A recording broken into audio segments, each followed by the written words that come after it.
Good evening, all of you. A to Z Learning Media presents you Science classes by Ranjit Kumar. This is a special class for Class 8 student, and we are going to discuss about the question answer of Chapter 7 Conservation of Plant and Animals. Conservation of Wild Plant and Animals. जैसा कि आप जानते हैं कि हम लोगों ने chapter 7 जो कंजर्वेशन ऑफ वाइल्ड लाइफ है, वाइल्ड प्लांट और एनिमल स्पेशली कंजर्वेशन नाम से जो चैप्टर है उसके क्वेश्चन आंसर आज हम लोग डिस्कस करने जा रहे हैं। पहला नंबर क्वेश्चन है इसका, ये फिल इन द ब्लैंक्स है। A place where animals are protected in their natural habitat is called. जहाँ नेचुरल हैबिटेट की बात आएगी तो वो आपका वाइल्ड लाइफ सेंचुरी हो जाएगा। तो यहाँ आप क्या भरेंगे, वाइल्ड लाइफ सेंचुरी। ठीक है, आगे चलते हैं। Species found only in a particular area is known as. किसी खास जगह के स्पीसीज को हम लोग कहते हैं, क्या कहते हैं, एंडेमिक स्पीसीज। क्या बोलते हैं, एंडेमिक स्पीसीज। सी नंबर है migratory bird. Birds fly to far away places because of dash change, climate change. ठीक है, इससे आप फिल इन द ब्लैंक्स कर लेंगे, है ना। मैं इसको एडजस्ट कर दे रहा हूँ ताकि आप देख करके क्वेश्चन आंसर्स को फेयर कर लें, फेयर वर्क अपना कर लें, है ना। चलिए अब हम लोग नेक्स्ट क्वेश्चन पे आते हैं। ये मेरे ख्याल से आपने देख लिया होगा और इसका स्क्रीनशॉट भी आपने ले लिया होगा। चलिए क्वेश्चन नंबर 2 है, differentiate between the following wild life century and biosphere reserve. तो पहला क्वेश्चन ये रहा, इसमें डिफ्रेंशिएट करना है, अंतर स्पष्ट करना है। तो इस तरह से अंतर स्पष्ट किया जाता है, बॉक्स जैसे बना करके। यहाँ सीरियल नंबर हो जाएगा, यहाँ वाइल्ड लाइफ सेंचुरी और यहाँ पे आपका हो जाएगा बायोस्फीयर रिजर्व्स। तो पहला नंबर है an area protected from animal where animals can live in their natural habitat is known as wildlife sanctuary. In these sanctuaries, hunting and poaching, grazing, and felling trees etc. are strictly prohibited.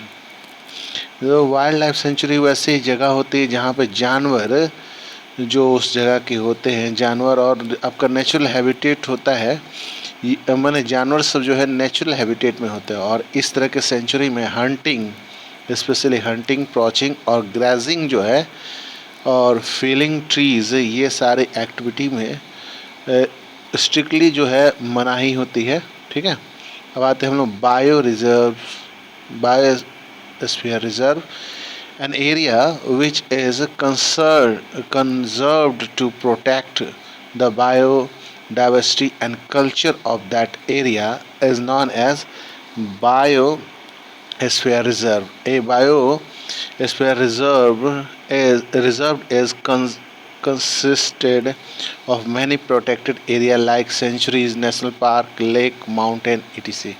यानी जो biosphere reserves होते हैं ये बहुत बड़े क्षेत्र होते हैं। एन एरिया एक ऐसा एरिया होता है जो कंजर्व करता है एक बायो डाइवर्सिटी एंड कल्चर को। ठीक है, जो कि आपके बायोस्फीयर रिजर्व्स के नाम से जाना जाता है।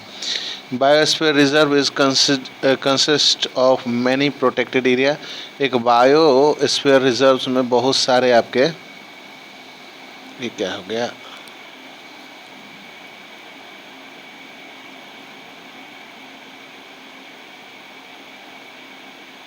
चलिए कुछ डिस्टर्ब के लिए आया था, हट गया। चलिए तो हम लोग आते हैं इसमें। तो एक बायो रिजर्व्स जो एरिया होता है is considered of the many protected area होते हैं उसमें। इसमें सेंचुरीज होंगे, नेशनल पार्क होंगे, लेक होंगे और माउंटेन, ये सारी चीज़ें होंगे। 2 नंबर पे आते हैं, इसी में जो डिफ्रेंशिएट किया हमने, there are about 440 wild life sanctuaries in India.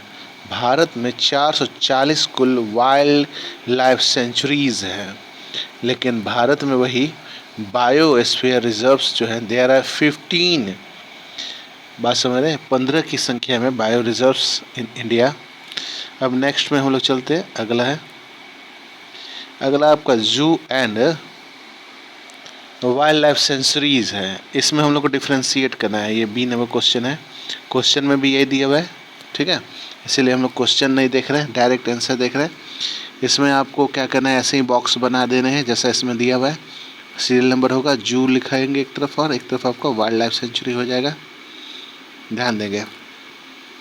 पहला नंबर है जू में क्या होता है, it is a place where animal live in artificial habitat, यानी कि वो अपने बनावटी परिवेश में रहते हैं, यानी उनको नेचुरल हैबिटेट नहीं मिलता। लेकिन वाइल्ड लाइफ सेंचुरी जो होता है, it is a place it is the place where animals live in natural habitat, या नेचुरल हैबिटेट में रहते हैं, अपने प्राकृतिक आवास में रहते हैं। 2 नंबर है, the animals are protected from public view and they are spread in a small areas. तो देखिए, जो आपके एनिमल्स होते हैं वो प्रोटेक्ट होते हैं पब्लिक व्यू के लिए, और स्प्रेड मैंने छोटे ही इलाके में उनको गुजर बसर करना पड़ता है। लेकिन इसमें क्या होगा, वाइल्ड लाइफ सेंचुरी में, the animals are protected and conserved in a very large area, the area are provided for hunting, grazing, felling trees etc, यानी कि एक बड़ा सा इलाका जो है जानवरों को रहने के लिए और उनके संरक्षण के लिए प्रोवाइड रहता है, और उस एरिया में हंटिंग, ग्रेजिंग और फिलिंग ट्रीज, ये सारी चीज़ें की मनाही होती है, चीज़ों की मनाही होती है, ठीक है। इंडेंजर्ड एंड एक्सटिंक्ट स्पीसीज, तो इसमें भी हम लोग उसी तरह से डिफ्रेंशिएट करेंगे, दो बातें लिखेंगे। इंडेंजर्ड स्पीसीज क्या होता है, सीरियल नंबर 1 में है आपका, the species which are at the verge of extinction and which are required to be protected and conserved are known as endangered species. Endangered species उसको कहते हैं जो ऐसे प्राणी जो माने खतरे के निशान में चल रहे हैं, ठीक है, इंडेंजर्ड, ठीक है, और प्रोटेक्ट किया जाता है, उनको कंजर्वेशन प्रोवाइड किया जाता है, वो आपके इंडेंजर्ड स्पीसीज होते हैं। और एक्सटिंक्ट स्पीसीज वो होते हैं, the species which no more exist on the earth are known as extinct species. Extinct species वो होते हैं जो पूरी तरह से तबाह हो गए, मैंने अब उनकी संख्या कहीं देखी नहीं जाती है, केवल फ़ोटो में हम लोग देख के उनकी स्टडी करते हैं। अब देखिए, जैसे आपका इंडेंजर्ड स्पीसीज में हो गया टाइगर, वाइल्ड बुफेलो etc, और इसमें आपका एक्सटिंक्ट स्पीसीज में आ गया डायनासोरस, ठीक है, डायनासोरस अब कहीं नहीं पाए जाते हैं, ठीक है। अब आता है flora and fauna, serial number 1 में देखिए, flora, all plants live occupies in an area, जिस एरिया में रहते हैं सारे के सारे पेड़ पौधे पाए जाते हैं उसको फ्लोरा कहते हैं।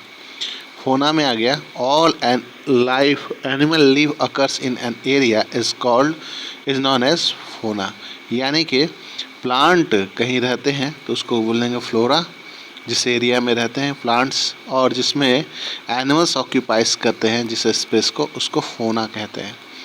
अब आइए एग्जाम्पल में, जैसे हो गया साल, टीक, मैंगो, जामुन, सिल्वर, फॉर्न, अर्जुन etc are flora.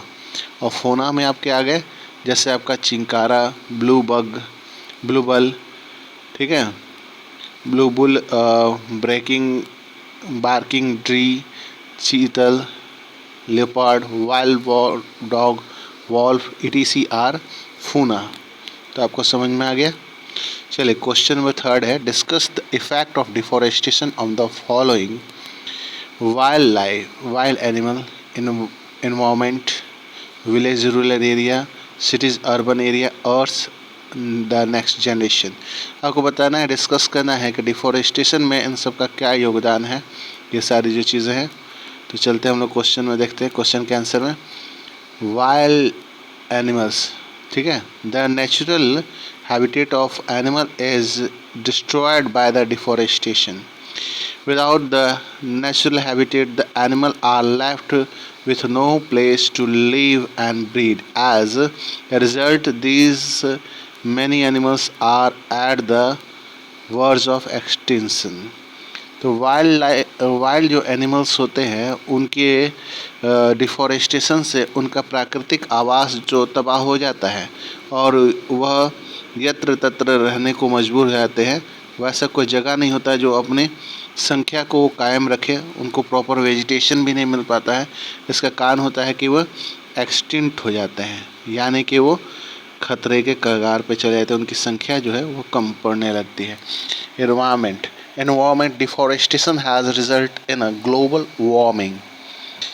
Carbon dioxide is not absorbed by plant and it get accumulated in the atmosphere. It has an adverse effect on our ecosystem. देखिए, इन्वायरमेंट जो होता है वो डिफॉरेस्टेशन से प्रभावित होता है क्योंकि उससे ग्लोबल वार्मिंग होता है डिफॉरेस्टेशन से, और कार्बन डाइऑक्साइड जो है वो प्लांट द्वारा एब्जॉर्ब नहीं किया जाता है। तो क्या होता है कि आपका एटमॉस्फेयर जो है एक्युमुलेट हो जाता है। It has an adverse effect on our ecosystem. तो ये बुरा प्रभाव पड़ता है इकोसिस्टम में आपके डिफॉरेस्टेशन का। सी नंबर है villages, rural area. The rural area largely depend on the forest for fuel, fruits, woods, etc. Deforestation has reduced their resource and the uninhabited animals are also a danger for villages. देखिए, जो गांव वाले हैं, गांव villages है, गांव वाला इलाका है, वहाँ पे जो देहात के लोग हैं उनका जीवन पूरा का पूरा फॉरेस्ट पे निर्भर रहता है। जंगल की लकड़ी, फ्रूट्स, लकड़ी है ना, जलावन की लकड़ी और ऐसे भी लकड़ी के लिए आपका जंगलों पे निर्भर रहते हैं। डिफॉरेस्टेशन जो है उनके रिसोर्स को कम कर देता है और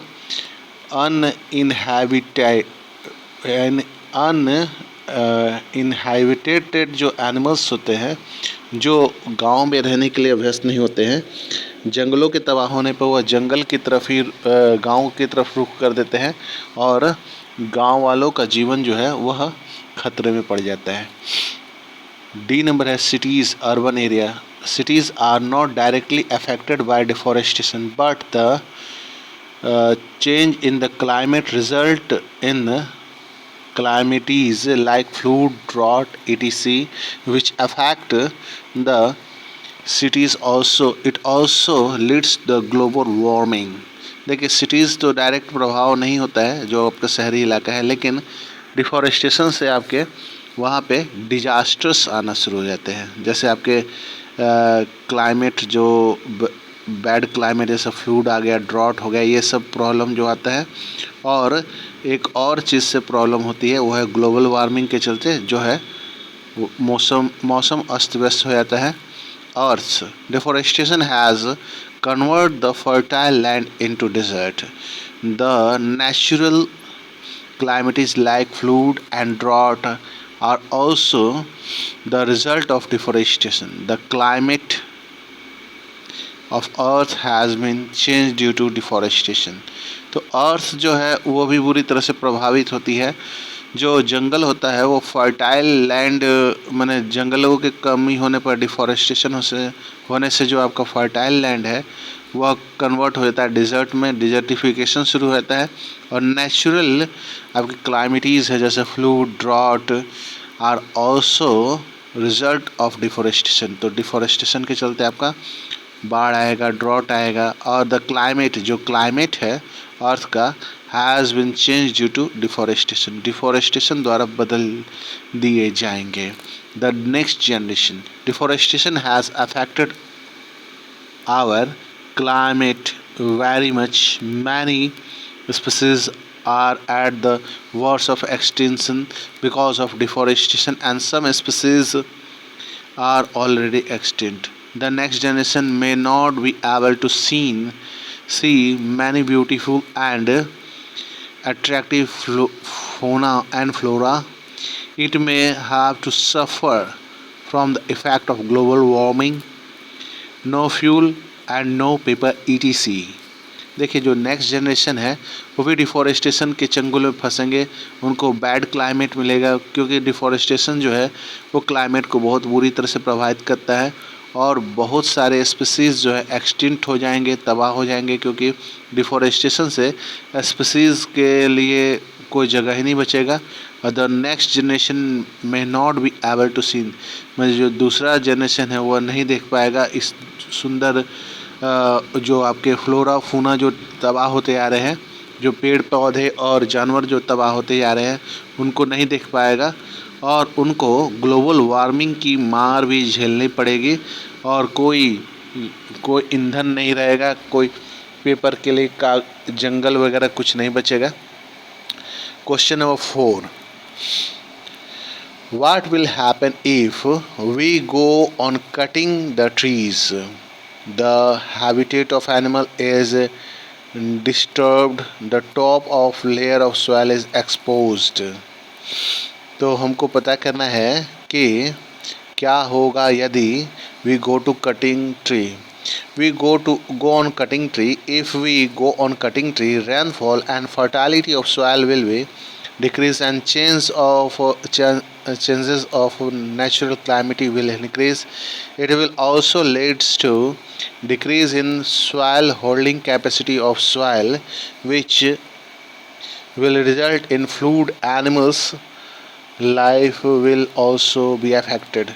अगर हम लोग जंगल का सफाई करेंगे, पेड़ पौधे को काटते रहेंगे तो पेड़ों के कटने से आपके रेनफॉल होंगे और फर्टालिटी सॉइल की जो है वो कम हो जाएगी और the change of natural climate will increase. अगर क्लाइमेटी इंक्रीज़ होते जाएगी, मैंने इससे बर्बादी होती जाएगी, तो it will be also lead to decrease in water holding capacity. जो वाटर होल्डिंग कैपेसिटी सॉइल की होती है वो भी रिड्यूस हो जाएगी और जिसके चलते फ्लूड आएगा और एनिमल्स लाइफ विल ऑल्सो भी अफेक्टेड। तो जानवरों का जीवन जो है वो भी प्रभावित होगा।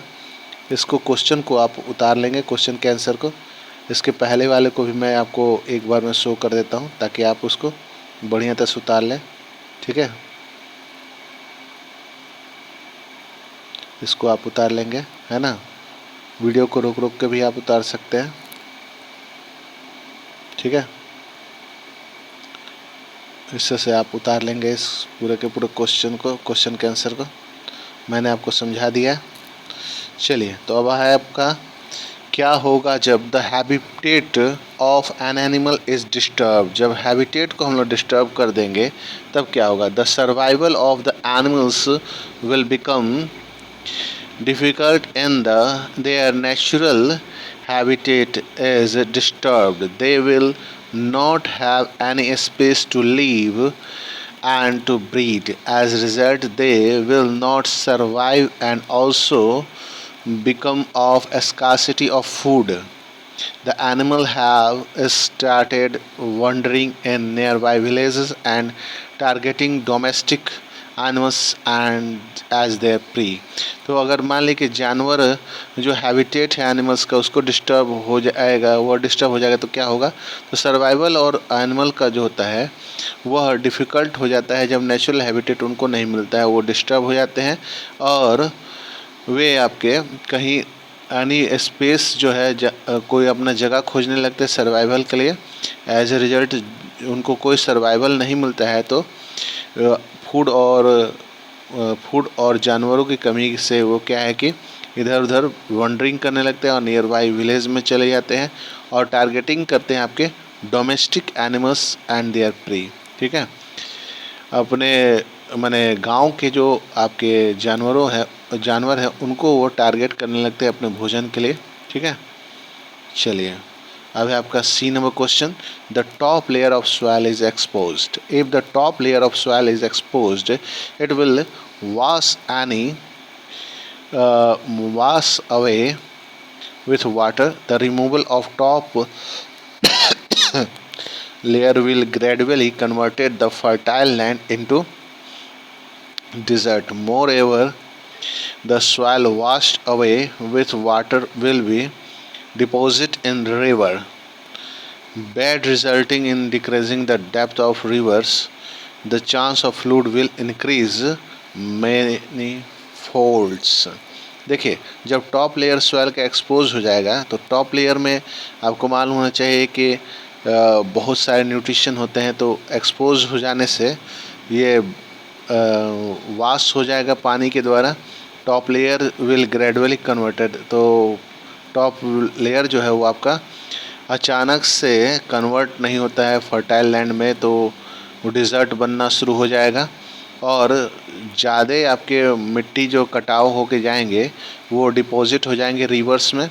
रिवर्स में जब डिपॉजिट हो जाएंगे तो नदियों की गहराई जो है वो कम हो जाएगी। ऐसे में आपके चांस ज़्यादा बन जाते हैं आपके फ्लूड के, बाढ़ आने के। ठीक है, अब है आंसर इन ब्रीफ। ठीक है, ध्यान देंगे।